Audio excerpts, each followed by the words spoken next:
Clinton, these are all of your admirers.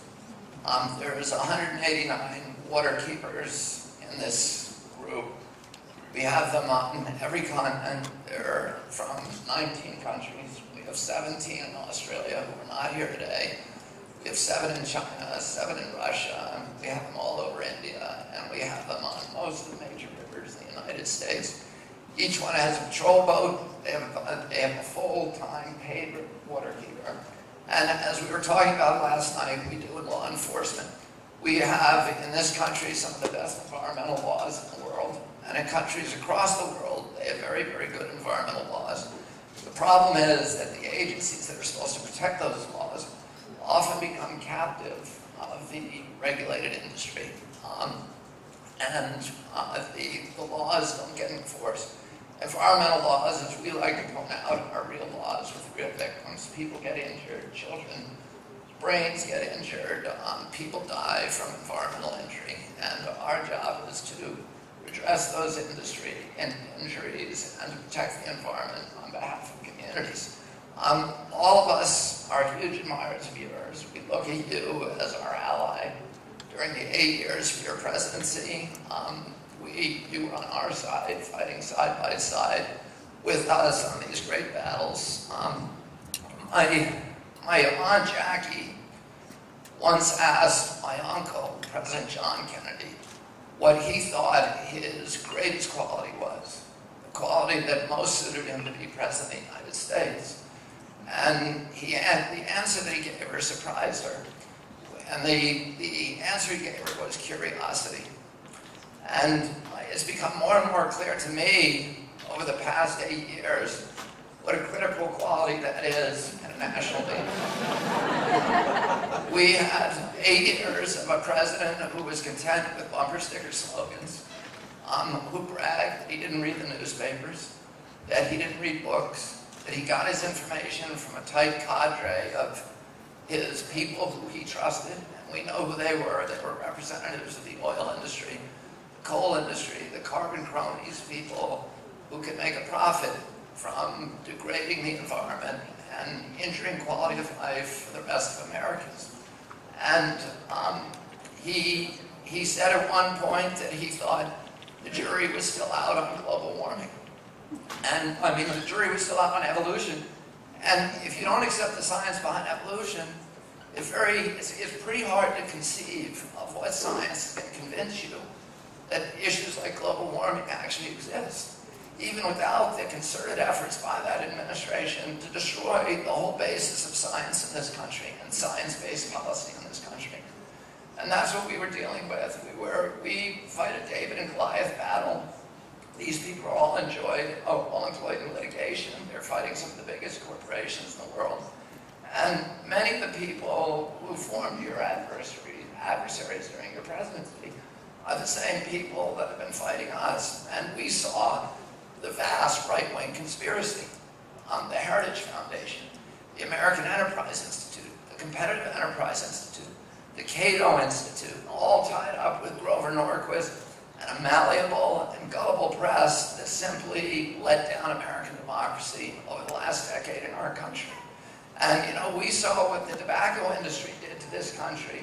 Over 60 years, this is an industry that was killing 1 out of every 5 of its customers that used its product as directed. And yet they were able 5 years ago to go up, the 7 CEOs, the 7 tobacco companies, to stand up on Capitol Hill, raise their right hands, and swear under oath that they did not believe that cigarettes were bad for human health or that nicotine was addictive. So how do they do that? How do they maintain that facade of denial, that flat earth, facade of denial? They do it because they hire these phony scientists, these biostitutes, these tobacco scientists, and they house them in these think tanks in Washington, D.C. that pretend to be free market think tanks, but they have nothing to do with free market capitalism. What they really were created to do was to create the philosophical underpinnings for corporate profit-taking at any cost, to enrich the rich and to impoverish the poor in this country. And that's what they do. And they saw Bill Clinton as the biggest enemy that they had ever seen in history.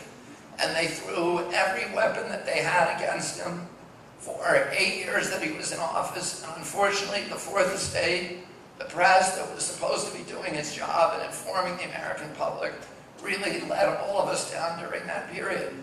And but we, during that period, never lost faith in you, Mr. President. We, and I today, continue to argue, and I think it's the best argument, that this is one of the best presidents that we've had in American history.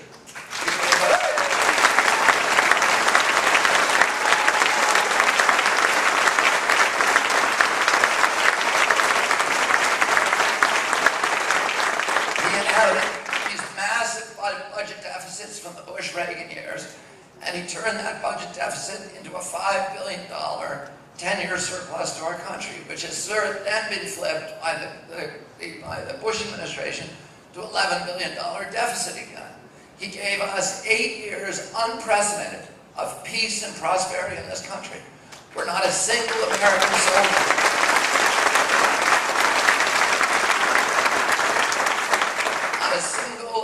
soldier, lost its life in battle during President Clinton's administration. And think of what an extraordinary accomplishment. My Uncle John Kennedy, just before he died, was talking to one of his best friends, Bill Bradley, who was the publisher of the Washington Post. And he told Bill Bradley, in a reflective moment, he said, "I think I'm just a peace at any price president." He said he thought that that was the major job of the President of the United States, to maintain the peace. And this president was confronted with a moral issue at one point in Bosnia and Kosovo. And he sent 4,000 troops over there, but not a single one lost their lives because he protected them. And he gave them the equipment they needed. And he looked personally at the strategy to make sure to keep them out of harm's way. But at the same time, he brought peace to that region, and he protected a beleaguered Muslim population that otherwise would have been the victims of genocide. And in doing that,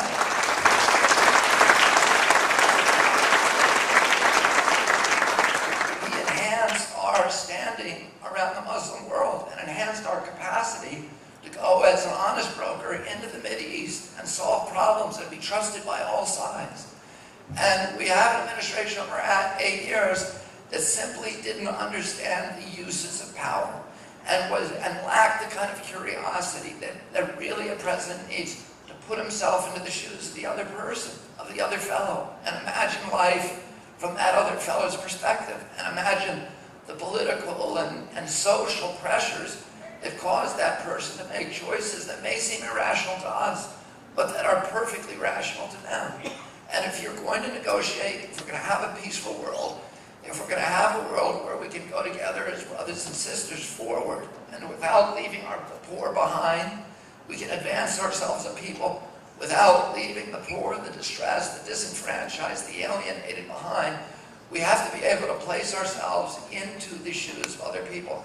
And one of the things that from the beginning, when I campaigned for President Clinton in 1992, one of the things that always struck me about his personality was the intense inquisitiveness, this hungering curiosity about how people lived, what motivated them, what caused them to make certain choices, and how to solve their problems, and not in simple ways.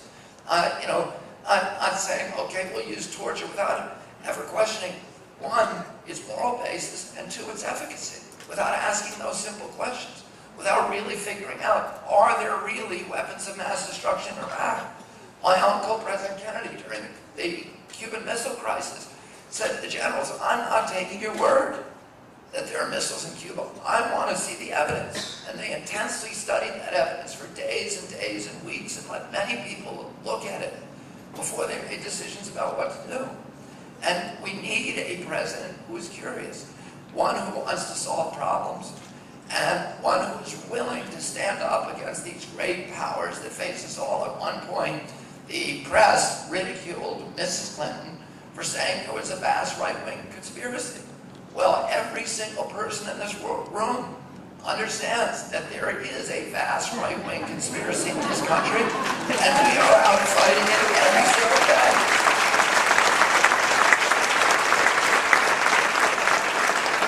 And they're still out there, and it's Rush Limbaugh, and it's Michael and Sean Hannity, you know, they're shills, they're corporate toadies on TV. It's the Heritage Foundation, the Competitive Enterprise Institute, these big funders like Richard Mellon Scaife, the Olin Foundation, you know, and the Joseph Coors, the same people, the big polluters who have been fighting us and discrediting global warming. You know, and the tobacco industry was able to get, you know, convince people for 60 years that we don't need regulations. And it has minuscule profits next to big oil and big coal. And so they funded all these think tanks and done the same strategy, but times 10. And part of their strategy was to try to destroy the man that they saw as the greatest threat to their hegemony, to their hold on American democracy, and the destruction that they planned for American democracy, to turn this country into the kind of corporate plutocracy that our ancestors fled from Europe to escape. And we had a man who stood up to them, and for the first 2 years, he had the best environmental agenda of any president in history. He tried to pass the BTU tax that we're trying to pass right now on Capitol Hill today. But, you know, we lost those 16 years. And, you know, instead, talk radio defeated it, and in came Newt Gingrich, and for the next 6 years, he was fighting a rearguard action to try to protect the 30 years of environmental legislation that we have in this country, that to protect us day after day, and that allow us to go out and safeguard our communities and protect the children of our communities from arsenic and from cyanide and from, you know, general elections, PCBs. And that's what he was trying to do, and he fought the same people that we are fighting every day. And we knew about the vast right-wing conspiracy because we saw the echo chamber. We saw Grover Norquist, you know, make a pronouncement, and then it appeared in minutes on 1,600 radio stations around this country. And that the same kind of stuff coming out of these think tanks that claim to be free market, but they despise free market capitalism. What they really want is they want capitalism, a very ruthless, savage capitalism for the poor, and at the same time a socialism for the rich. You know, social welfare. It's not free market capitalism. It's a kind of corporate crony capitalism that is as antithetical to democracy, to efficiency, to prosperity in America as it is in Nigeria. And that's what we're fighting. What we're fighting for is democracy. The best way a democracy is measured is how it distributes the goods of the land, the commons, the air we breathe, the commonly controlled resources, the air we breathe, the water we drink, the wildlife, the fisheries, the public lands, those assets that are not susceptible to private ownership, but by their nature are the shared resource of every community, so that everybody has a right to use the Hudson River, the East River. Every child in this city has a right to take a fish out of that river and bring it home and feed it to their family with pride and with the security they're not poisoning us. Nobody has a right to use it in a way that will diminish or injure its use and enjoyment by others. And the big battle we fight is a battle. The central role of the government in a democracy is to protect the commons on behalf of all of the community. And the big battle that we fight is really a fight over the commons. And, you know, it's a struggle with corporate America who wants to take this, who wants to privatize the commons. And the General Electric Company has privatized every fish in the Hudson River. You know, the Constitution of the state says we own the fish, but we can't catch them anymore. We can't eat them because General Electric turned them into profits. And we had a president for 8 wonderful years who understood that we are not protecting the environment for the sake of the fishes and the birds, but we're protecting it because we understand that nature is the infrastructure of our communities. And that if we want to meet our obligation as a nation, as a civilization, as a generation, which is to protect, which is to pass to our children communities that give them the same opportunities for dignity and enrichment and prosperity and good health as the communities that our parents gave us, we've got to start by protecting our environmental infrastructure, the air we breathe, the water we drink, the wildlife, the fisheries, the public lands, the shared resource, the commons, the public trust assets, the landscapes and rivers that connect us to our past, to our history, that provide context to our communities, and that are the source ultimately of our values and our virtues and our character as a people. And we had a great leader who understood these things. And he was savage in ways that no leader in this country has been savage since the beginning, since maybe Jefferson, and in the initial days of our country, where the press was captured by corporate interest and was able to lie and persuade the American public. We know that propaganda works, but it was heartening to me that at the height of the feeding frenzy, that 63% of the American public said that they believed that this was a great president because they were able to see through the propaganda, the right-wing propaganda, and see through the mess that the press had created, and the corruption of our democracy and the subversion of our democracy, and know that this man was protecting the values that make America an exemplary nation. And you know, Abraham Lincoln said, America is a good nation, is a great nation because we are a good nation. And he warned that if we ever stop being a good nation, we'll quickly forfeit our greatness as well. And this president did everything in his power every day of his presidency to make sure that our country continued to be a good nation and to protect the values that make our nation an exceptional nation and a great nation. So I want to thank you on behalf of all of these people for the protection that you gave them and for fighting for the values that make our country great. Thank you.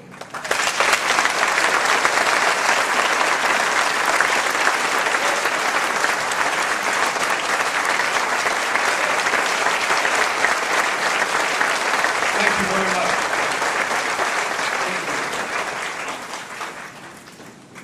Well, first, Admiral Crane, thank you for having us here today at SUNY Maritime College.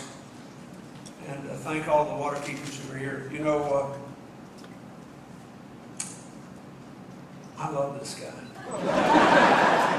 You never have to worry about what's got on his mind.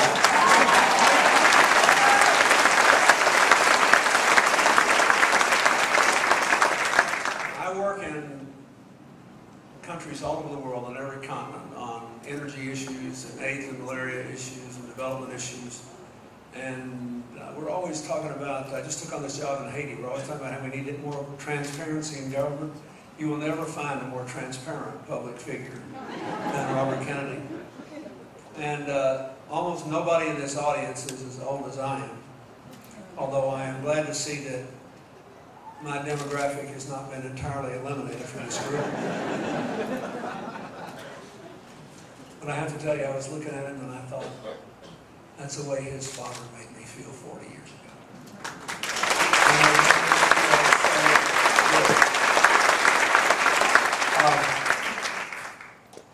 Thank you for being such a good friend to Hillary and to me. My one-armed Secretary of State said to tell you hello. She's doing pretty well, but it's hard to break her elbow. I never realized what a useful thing it was till I spent a week as Nurse Betty. It's been interesting. I want to comment on a couple of things that you said and then say what I came here to say.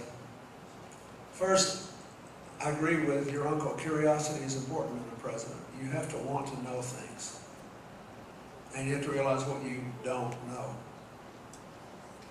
I just finished an essay for Time magazine on President Roosevelt. And they're going to do an issue dedicated to him, FDR. And so they asked me to write this, and I began by talking about my grandfather, who raised me till I was 4. And he died when I was 11, but we were very close. I was born on his birthday, and he was he was a poor dirt farmer who moved to town and worked on an ice truck, carried 100-pound blocks of ice on his back when there were literally ice boxes instead of refrigerators, which I suppose would be good for climate change because they use no electricity. But he thought Roosevelt cared about him personally. He thought Roosevelt, as rich as he was, understood his life and cared about him personally, and was trying to figure out what to do about it. Roosevelt was very curious. He was not threatened by being around really smart people. He didn't want anybody who worked for him to know less than he did about whatever it was they were doing. He wanted them to know more than he did. And he enjoyed listening to them argue, and he enjoyed having them argue with him. And that's really important. And I'm glad we've got a curious president again. It's a good thing to have.